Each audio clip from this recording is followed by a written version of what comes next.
আসসালামু আলাইকুম। আমি আজকে আপনাদের সামনে কিছু গুরুত্বপূর্ণ কথা এবং কিছু অনুমেয় কষ্ট এগুলো বলার জন্য এসেছি। আমি একজন পুলিশ সদস্য।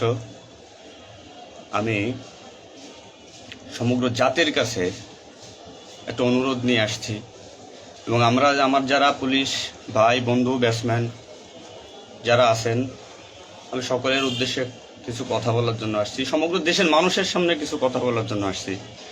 যারা আজকে এই নতুন স্বাধীনতা যারা অর্জন করেছে, যে সমস্ত ছাত্ররা মারা গেছে, সাধারণ মানুষ মারা গেছে, সর্বস্তরের জনগণ যারা মারা গেছে, আমি তাদের প্রতি সমবেদনা এবং দুঃখ প্রকাশ করছি।